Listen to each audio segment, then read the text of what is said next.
mutitsitsimutse Ambuya tu Yesu mutitsitsimutse muyambire ineyo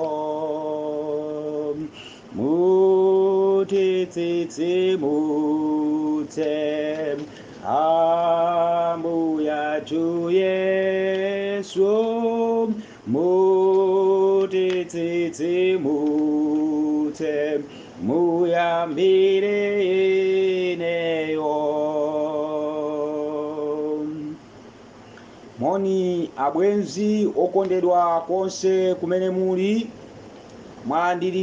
mwalandiridwa ku tsiku la lero limene lili tsiku lomaliza ku msonkhano wathu wa wiki imeneyi, msonkhano umene unali msonkhano wa chitsitsimutso. Ndikukhulupirira kuti kutseka kwenikweni titseka mawa kumene tikhaleso ndi ubatizo. Tidzakhala ndi abusa athu Pastor Nkidze amene ati adzatitsekere zonse. Wokondedwa, ndikufuna ndikulandireni konse kumene muli, ndikulandireni kusiyatutuka, moni kusiyatutuka uko ku Richards Bay, moni ku Cape Town, moni ku Joburg, moni ku Durban, moni ku Ghana, Zambia, moni ku Mozambique uko, moni ku Malawi, ku Lilongwe, Blantyre, komanso ku Mzuzu, moni konseko ku Zomba uko, moni ku Philips. Anthu nonse amene mukutimvera kuchokera m'madera osiyanasiyana pa online, Yehova akudalitseni, komanso Yehova akhale nanu pamene muli pofuna kukhala chete kumvera utumiki wa mawu ake. Tiyeni tipemphere. Wokonda inu Yehova Mulungu amene muli kumwamba, tikudza pamaso panu pa nthawi ino ya madzulo. Zikomo chifukwa chonena kuti mwatikhalitsa wiki yonseyi kutipatsa chakudya chanu cha uzimu chimene chasintha miyoyo yathu. Mu tsiku la lero Yehova tikupemphani kuti mupitirize kukhala nafe, mutilankhule monga mmene inu mwakonzera kutilankhula. Chitani ndi moyo wathu, mutitsogolere kuti tikhale anthu osinthika. Lolani kuti kuchokera mu msonkhano uwu tikayambe kuyenda kukhala angwiro ndi kuchita chifuniro chanu. Tithandizeni kuti tsiku ilo pamene inu Yehova Mulungu wakumwamba mukubwera tikapezeke mu ufumu wanu. Tapempha izi kudzera mu dzina la mwana wanu Yesu Khristu Ambuye wathu. Amen. Mu tsiku loyamba, tsiku limene tinayamba nawo msonkhano, tsiku la Sabata, tidaphunzira za chigwa cha ngozi. Ndipo mu tsiku lachiwiri tinaphunzira za kubadwanso mmene tidapeza za ubatizo. Ndipo mu tsiku lachitatu tinaona kuti chimachitika ndi chiyani munthu akafa, pamene tidapeza kunena kuti moyo wa munthu umachoka komanso thupi limabwerera kumene linachokera, ndipo munthu akafa amapita kumanda. Mu tsiku lachinayi tidaphunzira za kubweranso kwa Yesu Khristu, ndipo tidapeza kunena kuti Yesu Khristu adzabwera koma moonekera, ndipo diso lina lililonse lidzamuona, ngakhale amene nampyoza adzamuona. Sadzabwera monyang'ama mobisala ku chipinda iyayi, koma iye adzabwera moonekera. Ndipo tidapeza kunena kuti posachedwa Yesu Khristu akubwera chifukwa zizindikiro zakwanitsidwa. Ndipo mu tsiku lachisanu tidaphunzira za ukwati ndi banja, pamene tidapeza kunena kuti chipembedzo kapena kunena kuti uzimu wa munthu umayambira m'banja. Chotero Mulungu anayika banja kukhala chinthu chapaderadera. Mulungu analidalitsa banjalo mulungu adafuna kunena kuti mukhale mtendere ndipo pasakhale kulekana. Wokondedwa, tidapeza kunena kuti mbambo ndi amene ali ngati wansembe m'nyumba, amene ayenera kuphunzitsa ana komanso mayi ndi kuwaphunzitsa chikhalidwe chabwino. Ndipo mu tsiku la dzulo tinaphunzira za mmene mulungu amapulumutsa bwanji anthu ake, mulungu amapulumutsa bwanji anthu ake. Ndipo tidapeza kunena kuti ifeyo tidachimwa, aliyense pa dziko lapansi adachimwa, aliyense adaperewera pa ulemu wa mulungu. Chifukwa cha ichi tidayenera imfa, koma mulungu wathu poti ngwachifundo adatumiza mwana wake wobadwa yekha amene anabwera kudzatipulumutsa kudzera mu imfa yake yapamtanda. Iyeyu ndi amene akupereka mwayi wa chipulumutso kwa abambo ndi amayi, kwa anyamata ndi asungwana, chipulumutso chaulere, chipulumutso chotsagula ndi ndalama, chipulumutso chosachikhetsera thukuta. Chimene chikusowekera tidapeza kunena kuti ndi kukhulupirira mwa mwanayo Yesu Khristu ndi kusunga malamulo ake. Tikatero ndiye kuti tachilandira chipulumutso chaulerechi. Tikatero ndiye kuti chipulumutso chicha chili mwa ife ngati tamulandira Yesu kukhala Ambuye ndi mpulumutsi wathu wa miyoyo yathu. Limenelo ndiye lidali phunziro la dzulo. Ndipo phunziro la lero tiphunzira za ntchito yapadera imene Yesu amagwira kumwamba, ntchito yapadera imene Yesu Khristu amagwira kumwamba. Ndiye phunziro lathu limene titiphunzire mu tsiku la lero, ntchito yapadera imene Yesu Khristu amagwira kumwamba.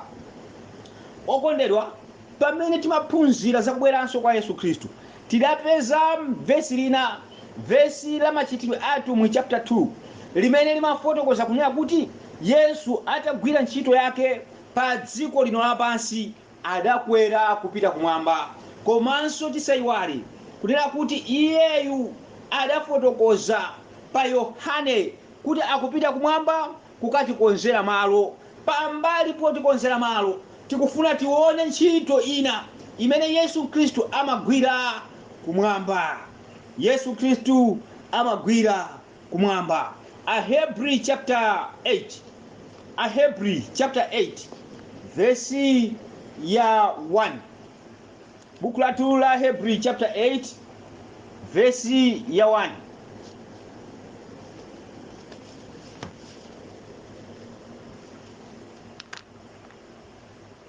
Ahebri chapter 8 verse ya 1 akutifotokozera motere: koma mutu wa izi tanenazi ndi uwu, tili naye mkulu wa nsembe wotere, amene anakhala pa dzanja lamanja la mpando wachifumu waukulu kumwamba. Okondedwa, buku lathu la Ahebri likutifotokozera kunena kuti tili naye mkulu wa nsembe amene akukhala pa dzanja lamanja la Yehova Mulungu kumwamba. Tili naye mkulu wa nsembe. Kodi mkulu wa nsembe ndi uti? Tikamawerenga kuchokera m'buku lopatulika ku Chipangano chakale, Yehova Mulungu wakumwamba atamuuza Mose kuti undipangire kachisi kuti ndikhale pakati panu, adamuuzanso zoyenera kuchitika mkachisimo, adamuuza za kamangidwe kakachisiyo, adamuuza mmene ayenera kuonekera kachisiyo, komanso adamuuza za anthu ogwira ntchito kukachisiko. Chotero tikupeza kunena kuti alipo anthu ena amene adawayika monga ansembe mukachisi wa Yehova, amene amagwira ntchito zosiyanasiyana mukachisi wa Yehovayo. Chotero tikamati wansembe ndi munthu amene amagwira ntchito kukachisi ya Yehova Mulungu wakumwamba. Ntchito yake tiyipeza kuchokera mu Levitico chapter 16 kuti kodi chimachitika ndi chiyani mu Chipangano chakalero. Tione pa Levitico chapter 16. Levitico chapter 16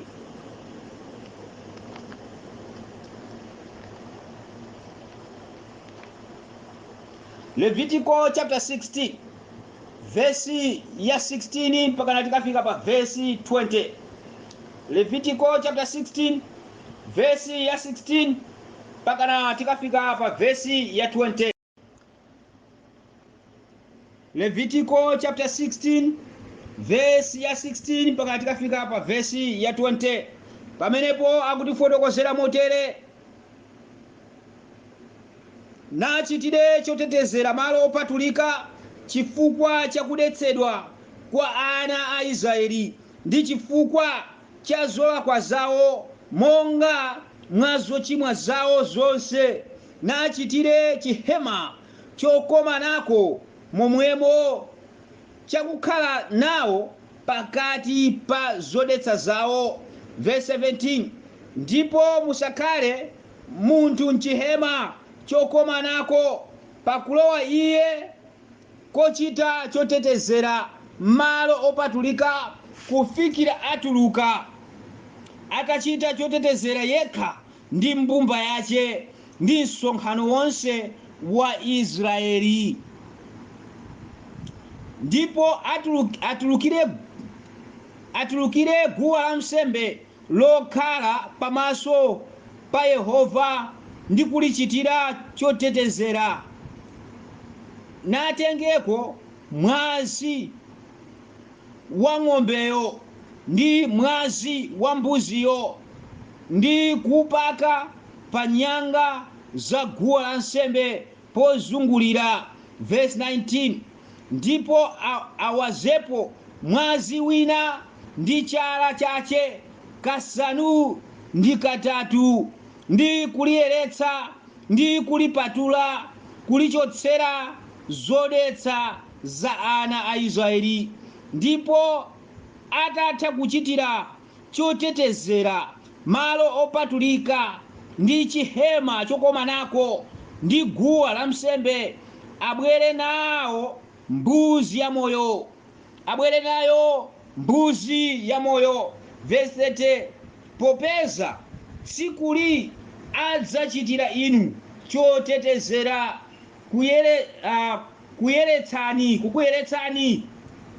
adzakuyeretsani kukuchotserani zoyipa zanu zonse pamaso pa Yehova. Verse 33,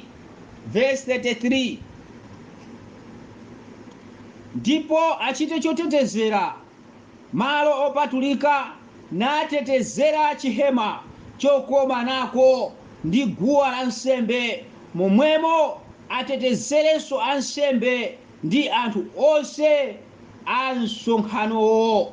Wokondedwa, apa akutifotokozera za mmene kachisi wakale adaliri, mmene kachisi wakale amagwirira ntchito yake.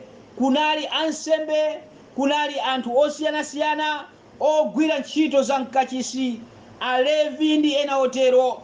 Wokondedwa, pambali pa anthu amenewa panalinso wamkulu wa nsembe. Ndiye wamkulu wa nsembe ndi amene amagwira ntchito yayikulu mu kachisi wa Yehova Mulungu wakumwamba.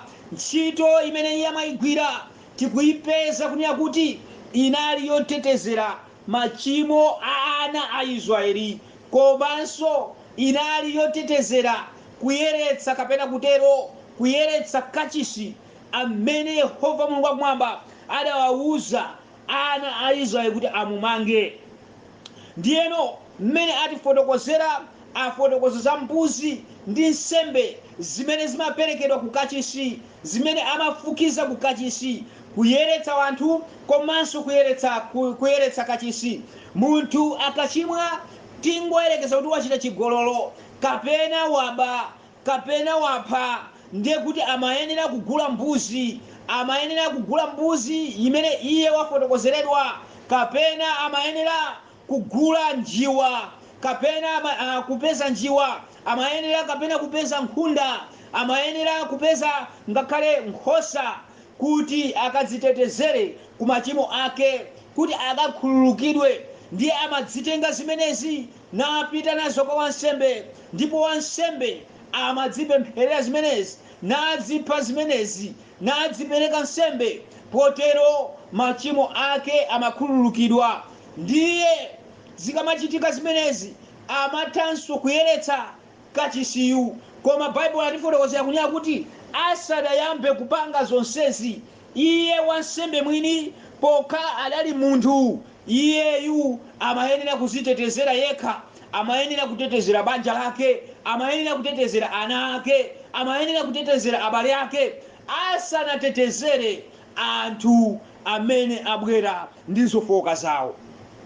Chotero mu dziko lapansi tinali ndi kachisi amene wansembe amapezeka ku kachisi, ndipo amagwira ntchito imeneyo yotetezera munthu, amagwira ntchito imeneyo yowakhululukira, yowathandiza anthu pakukhululukidwa machimo awo popereka nsembe kwa Yehova Mulungu wakumwamba. Ndipo nsembe ikakwera, utsi ukalandiridwa, anthu amakhululukidwa, anthu amakhala nacho chikhulupiriro kuti akhululukidwa. Ndiye tsopano mu buku la Aheberi chapter 8 verse ya 1 akuliya kuti tili naye mkulu wa nsembe kumwamba amene ali pa dzanja lamanja la Yehova Mulungu wakumwamba. Mkulu wa nsembe ameneyu ndiye khayo amene akugwira ntchito kumwambako yotetezera. Ndi mkulu wa nsembe kumwambaku amene akugwira ntchito yokhululukira machimo abambo ndi amayi. Ndiye nkhani ndiyonena kuti mkulu tinaye wansembe amene ali kumwamba, amene akugwira ntchito mu kachisi wa kumwamba, chifukwa kachisi wa dziko lapansi mmene amampanga Mulungu adachita kunena undipangire kachisi oneka maonekedwe awa, chifukwa kachisiyo adalipo kumwamba, ndi adamutenga ameneyo ndi kumuonetsera kuti apange chimodzimodzi. Chotero wansembe amene amapezeka ku kachisi wa dziko lapansi, chomwechonso tikupeza kunena kuti ku kachisi wa kumwamba tili nayenso mkulu wa nsembe amene amagwira ntchito yotetezera, kutetezera inu, kutetezera ine, kutetezerawo, kutetezera aja, kutetezera wina aliyense amene ali pa dziko lapansi. Kodi pali kusiyana kwanji pakati pa kachisi wa kumwamba ndi kachisi wa pansi pano? Tikufuna tione kuti pali kusiyana kotani pakati pa kachisi wa kumwamba ndi kachisi wa pansi pano.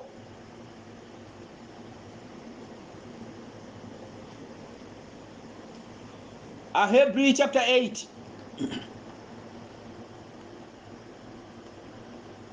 Ahebri chapter 8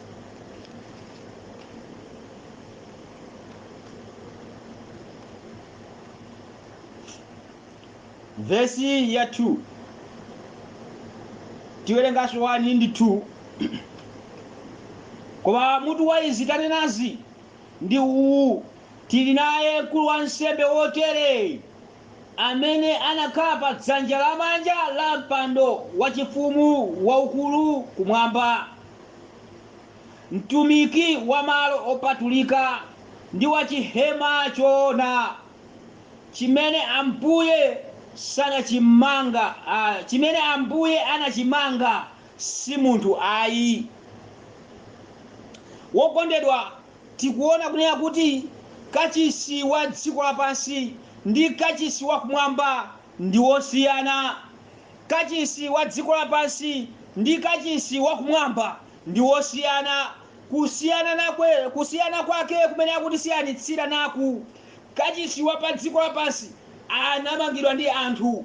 Kachisi wa dziko lapansi anachita kukatenga mitengo, anachita kukatenga zikopa, anachita kukatenga miyala, anthu kumabweretsa michenga ndi kumanga ndi manja awo.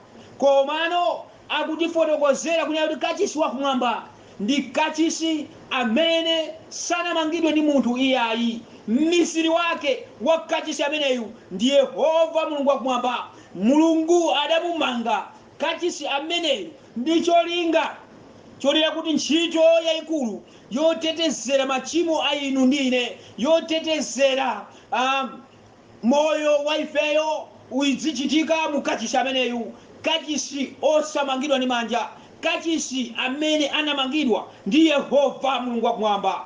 okondedwa, tikuona nanga Yehova Mulungu wakumwamba monga Mulungu wokonda, monga Mulungu wachisomo, monga Mulungu wachifundo, amene akumanga kachisi ndi cholinga chonena kuti atipulumutse ife potitetezera ku machimo athu. Iye podziwa kuti dziko lapansi Satana alimo, amene amalimbana ndi abambo ndi amayi kwachimwitsa kutichimwitsa mu njira zosiyanasiyana.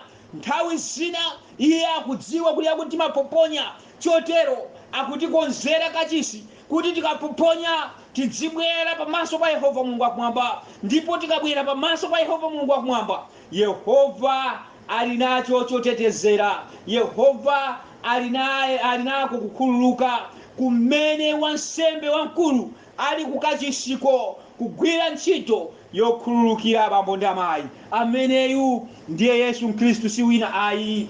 Yesu Khristu ndi amene ali wansembe wathu wamkulu kumwamba. Ahebri chapter 1 verse ya 12.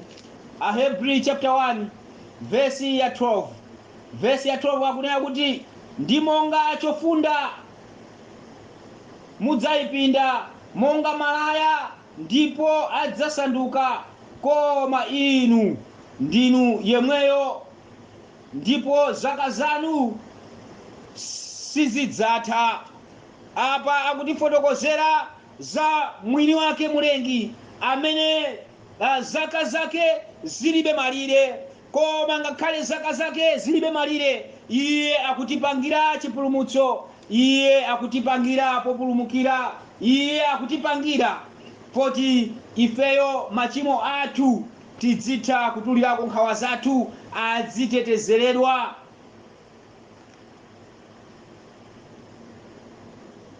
Masalimo chapter 11. Masalimo chapter 11.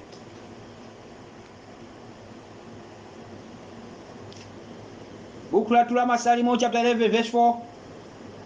Verse 4. Yehova ali mkachisi wake woyera.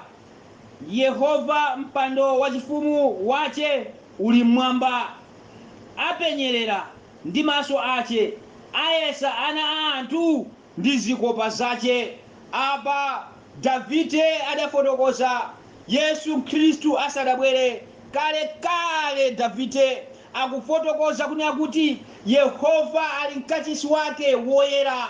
Kachisi wakumwamba ndi kachisi oyera, kachisi amene sadadetsedwe iyayi, kachisi amene sadalowedwe ndi munthu wochimwa, kachisi wa dziko lapansi amene tidamumva uja amalowedwa ndi anthu ochimwa. Komanso tapeza kuti wansembe asadachite chotetezera munthu wina aliyense, amayamba wazitetezera yekha, chifukwa iyeyu adali munthu ochimwa. Amayamba watetezera banja lake chifukwa banja lake linali lochimwa.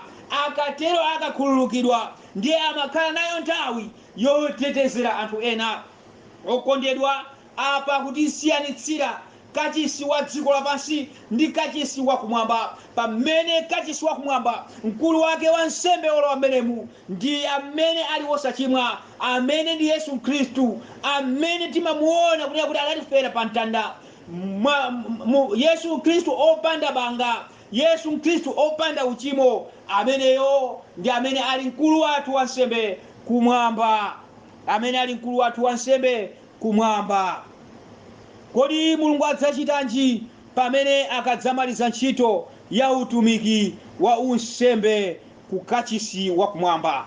Mulungu adzachitanji akadzamaliza ntchito ya utumiki wa nsembe kumwamba? Chiti chidzachitike ndi chiyani? Utumiki wa unsembe, utumiki wotetezera ukadzatha kumwamba, chidzachitika ndi chiyani? Daniel chapter 7. Mu Daniel chapter 7 verse ya 10. Daniel chapter 7 verse ya 10. Mtsinje wa moyo unaenda wotuluka pamaso pache, zikwi anamtumikira, ndi unyinji wosawerengeka unayima pamaso pache. Woweruza mlandu anakhalapo, ndipo mulungu ndipo mabuku anatsegulidwa.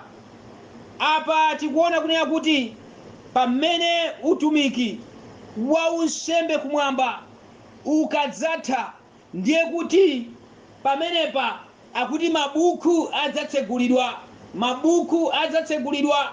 Komanso anthu akuona Danieli kuya kuti anthu zikwi anayima, nkhani ndi ya chiweruziro, kuyima ku mpando wa kuweruza, pamene mabuku ati adzatsegulidwe azi ntchito za anthu zosiyanasiyana. Chivumbulutso chapter 22, Chivumbulutso chapter 22, Chivumbulutso chapter 22,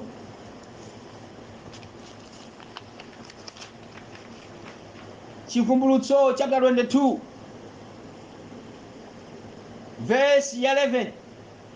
Chivumbulutso chapter 22 verse 11 pakana 12 akufotokoza motere: iye wakukhala wosalungama achitebe zosalungama, ndi munthu wonyasa akhalebe wonyasa. Ndi iye wakukhala wolungama achitebe cholungama, ndi iye amene ali woyera akhalebe woyeretsedwa. Taonani ndidzamsanga, ndipo mphotho yanga ndili nayo yakupatsa yense monga mwa ntchito yake, monga mwa ntchito yake. Apa tikupeza kunena kuti mu nthawi imene Yehova Mulungu wakumwamba ntchito ikadzatha, ntchito yotitetezera ife ikadzatha, ndiye kudzamveka mawu amene akufotokoza kunena kuti olungama akhalebe olungama, wochimwa akhalebe chichimwire choncho.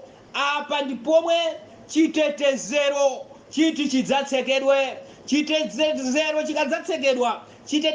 chikadzatsekedwa, ndiye kuti munthu amene ali wochimwa adzakhala chichimwire, munthu amene ali wolungama adzakhala chilungamire. Sikudzakhala kulapa, sikudzakhala kunena kuti Ambuye ndikhululukireni, sikudzakhala kunena kuti kubwereranso ku uchimo. Iyayi, ngati wapezedwa chitetezero chikutsekedwa uli wolungama, udzakhala wolungama choncho. Ukadzakhala kunena kuti ndi wochimwa, udzakhala chichimwire. Wokondedwa, nthawi iyi ndi nthawi yovuta kwambiri, nthawi imene sitidzapanga chiganizo choti tibwerere mu zinthu zathu zimene tikuchita, nthawi imene chitetezero chiti chidzatsekedwe, ntchito yotetezera Yehova Mulungu wakumwamba imene Yesu Khristu akutitetezera ikadzatha. China chimene chidzachitike ndi chiyani?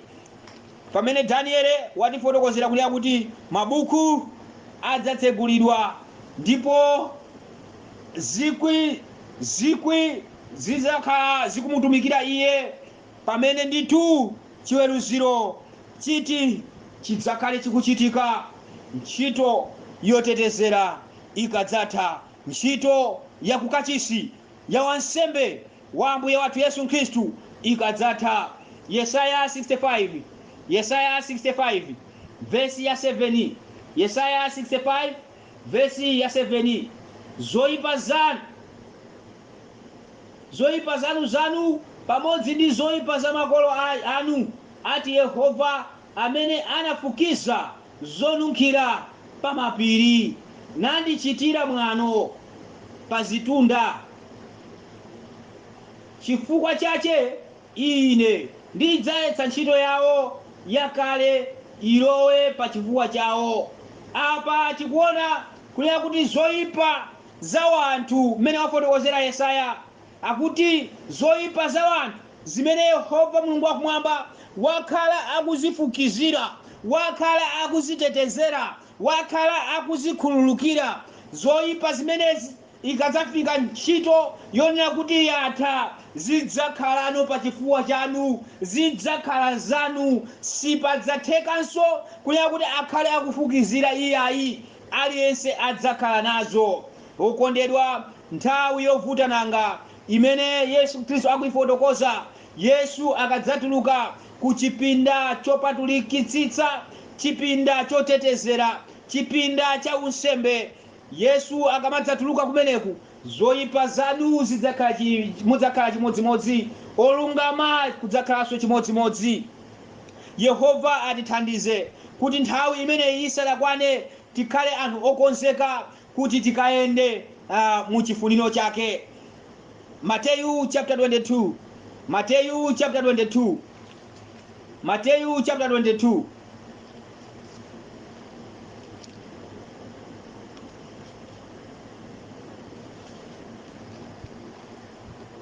Mateyu chapter 22. Verse ya 2 mpaka 11. Mateyu chapter 22 verse ya 2 mpaka 11. Akutifotokozerapo motere pa verse ya 2. Ufumu wakumwamba ufanizidwa ndi munthu mfumu amene anakonzera mwana wace phwando la ukwati, natumiza akapolo ace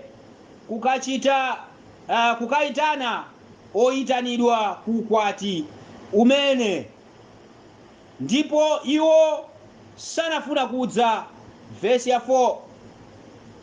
Pomwepo anatumizanso akapolo ena nanena, uzani oyitanidwawo, onani ndakonza phwando langa, ng'ombe zanga ndi zonona ndinazipha, ndi zinthu zonse zapsa, idzani ku ukwati. Koma iwo ananyalanyaza nachoka, wina ku munda wace, wina ku malonda ace, ndipo otsala anagwira akapolo ace nawachitira chipongwe nawapha. Verse 7. Koma mfumu inakwiya, nituma asilikali ace napululutsa ambanda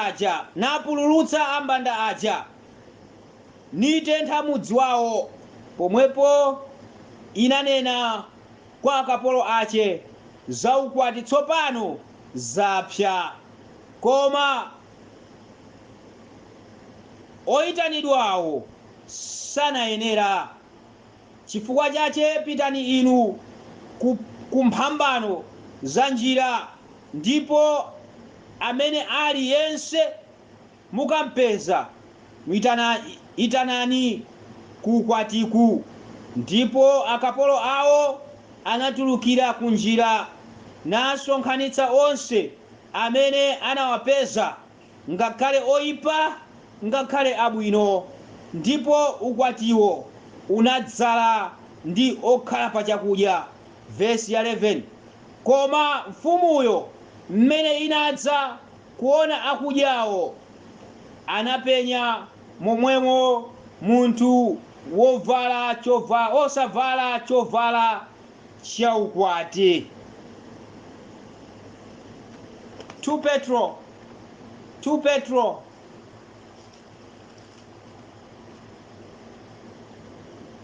Petro chapter 3 verse ya 14. 2 Petro chapter 3 verse ya 14.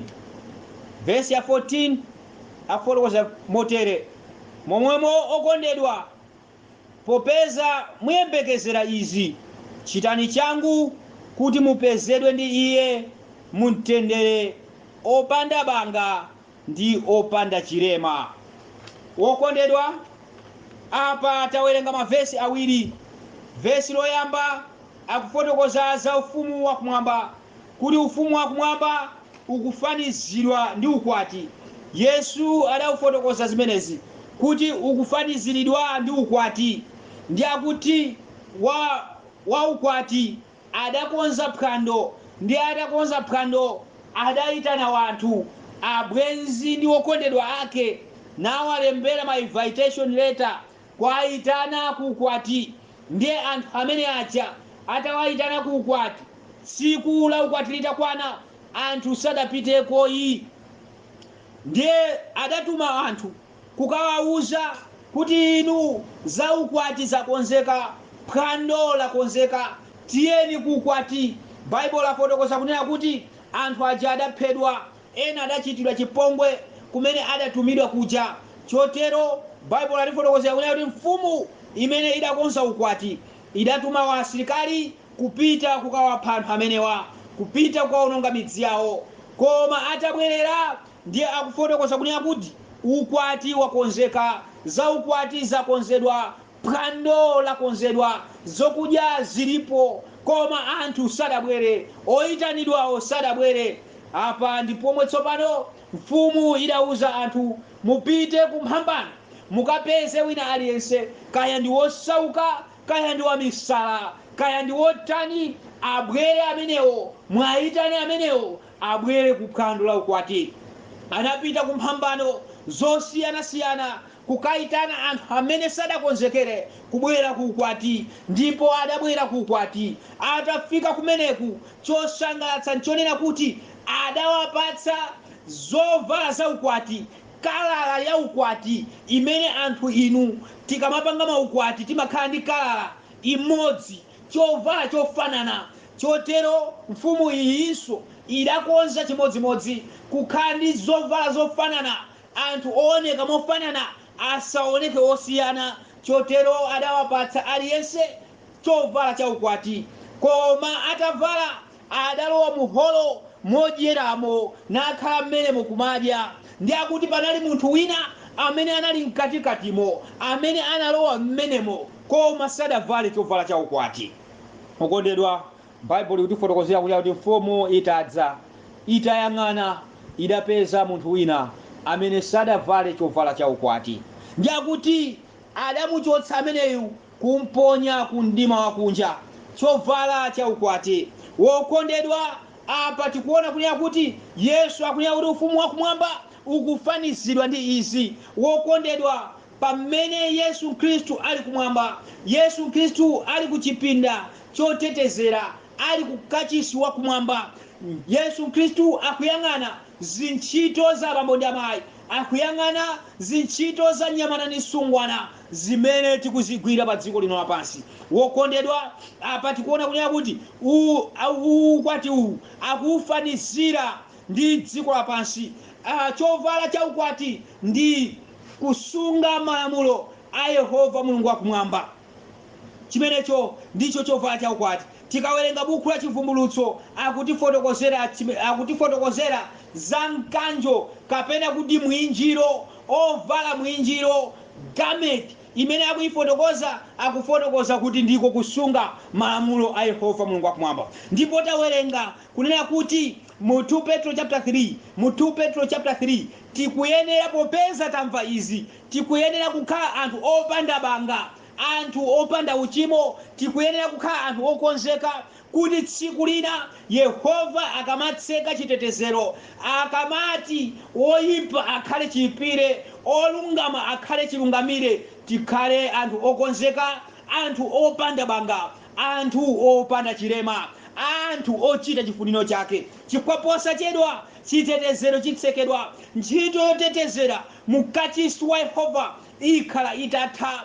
Anthu amene akufunika kulowa mu ukwati akuyenera kukhala ndi garment ya ukwati, akuyenera kukhala ndi chovala cha ukwati chimene kuli kusunga malamulo a Yehova Mulungu wakumwamba. Chotero wokondedwa, Yehova akutilankhula madzulo uno kuti tiyenera kusunga malamulo ake, tiyenera kuchita chifuniro chake, tiyenera kutaya nkhwidzi zonse, tiyenera kutaya chigololo chonse, tiyenera kutaya kuba konse, tiyenera kutaya kupha konse, tiyenera kutaya kuphwanya Sabata, tiyenera kutaya miseche yonse, tiyenera kutaya zonse zowawanya ndi zotukwana, tiyenera kutaya madano, tiyenera kutaya china chilichonse. Yehova akufuna kuti tikhale anthu opanda banga. Yehova akufuna kuti tikhale anthu opanda chilema. Akatero kuti pamene chitetezero chikutsekedwa, pamene Yesu Khristu akulankhula kuti kwatha, pamene akunyamuka kudzaweruza dziko lapansi, adzatipeze ife tili wokonzeka.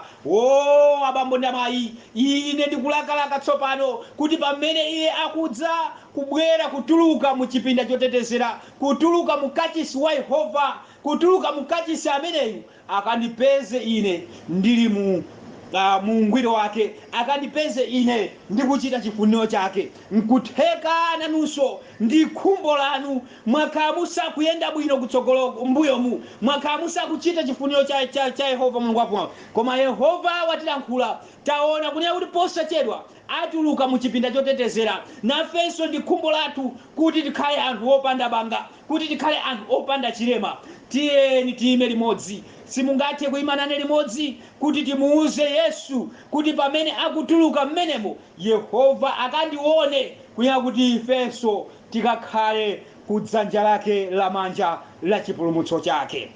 Zikomo kwambiri chifukwa cha kuyimirira kwanu. Tipemphere. Wokonda inu Yehova Mulungu amene muli kumwamba, tikudza pamaso panu pa nthawi ino ya madzulo mwaona abambo ndi amayi anyamata asungwana amene adzipereka pamaso panu.